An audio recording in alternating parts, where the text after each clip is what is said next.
When my daughter was young, I watched my kids quite closely when they were little, and there was a variety of differences in them on the sex difference front. My son was much more disagreeable and tough-minded than my daughter, for example. But I also saw remarkably early in my daughter this instinct for self-adornment. Now, my wife doesn't wear much jewelry or much makeup. She's kind of a minimalist in both regards.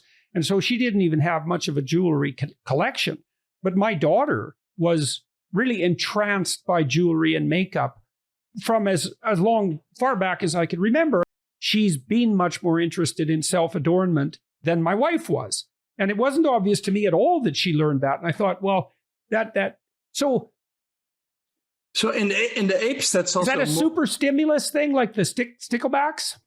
That adornment? It's more a female thing. And I think in the apes, of course, the females have a genital swelling, which fortunately, I think humans should be happy that we don't have that. But they have this...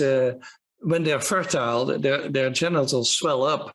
And I think the female apes, that's an adornment for sure. And they add to it. They may add to it. Now, we know from human women that in the time of ovulation, they adorn themselves more. So there are studies on that, is that women dress differently at the time of ovulation, and they expose more skin.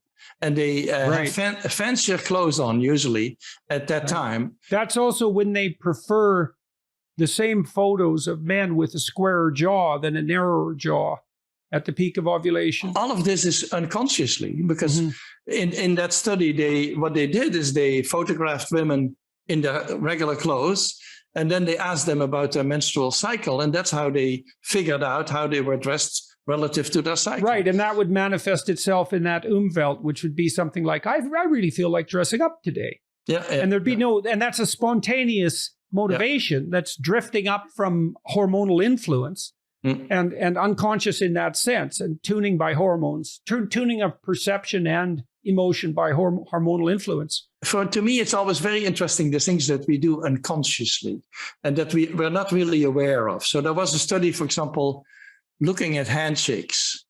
And I think it was an Israeli study. Men shaking hands of men shaking hands of women, and the other way around.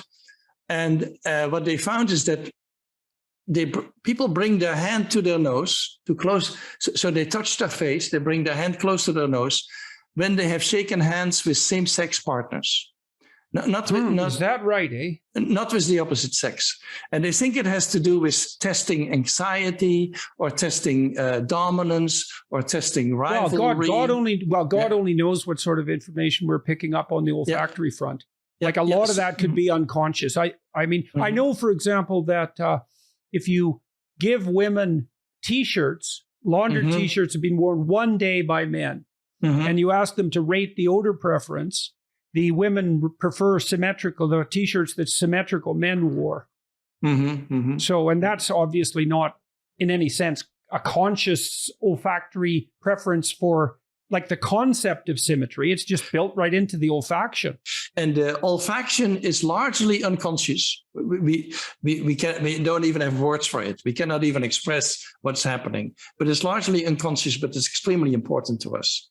Yeah, well, that's the problem with virtualizing the world to some degree, is we don't know. Well, like we talked about earlier, does female pattern antisocial behavior scale on social media? And if the answer to that is yes, it's like, well, that's revolutionary because it's never scaled before. And so we have no idea what these virtual environments are doing to us by interfering in unexpected ways with our embodiment.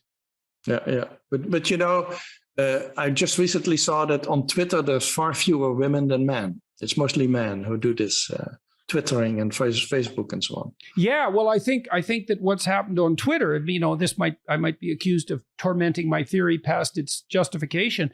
I think that the fact that there's no direct to face-to-face confrontation between men on social media platforms facilitates a female style of antisocial behavior between men on social media platforms. Okay.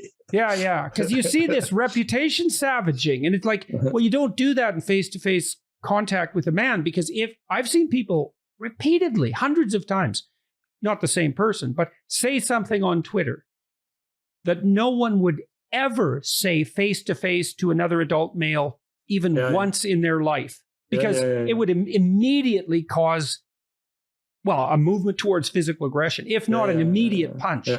But that's not there. And so then you think, well, the fact that that's not there, what does that do to the communication pattern? And the answer is, we have no idea.